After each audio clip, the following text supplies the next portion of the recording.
وعلى طريقة صورني وانا مش واخد بالي رانيا يوسف بتنزل صورة ليها وبتقول ان رياض، يعني هي في الرياض في السعودية.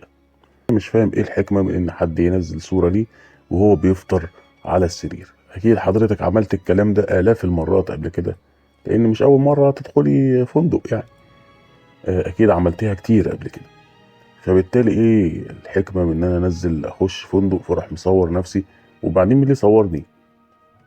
يعني انا واحدة ست نايمة بالشكل ده على السرير، وواضح انها لسه صاحية.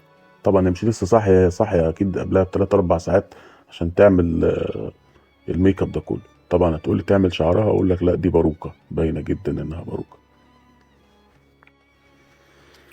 فبالتالي وطبعا الفندق هو اللي طلع لها الفطار العجيب ده اللي هو ما فيهوش اي حاجة من الحاجات اللي احنا عارفينها. في عيش بس، عيش ووردة حاططها لها في ملاحة دي، غالبا ملاحة.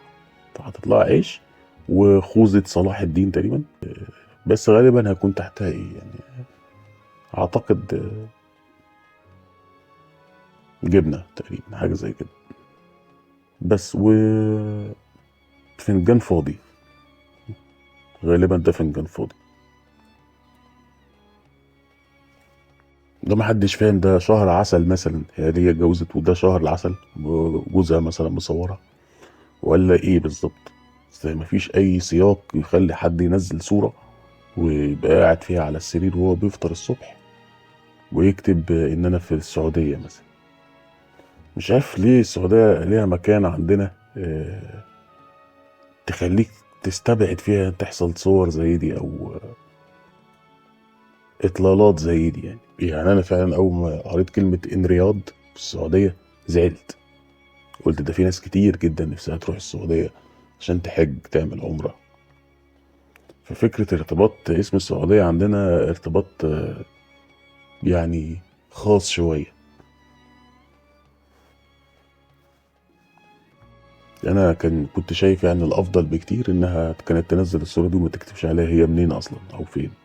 طبعا هتقول لي مكة المكرمة بس هي اللي ليها طبعا العلاقة دي عندنا، لكن بره مكة المكرمة عادي. احب اقول لك لا، انا عن نفسي بنزعج لما بلاقي ممثلة منزلة صورة كده تقول لك انا في الرياض، انا في جدة، انا مش عارف فين.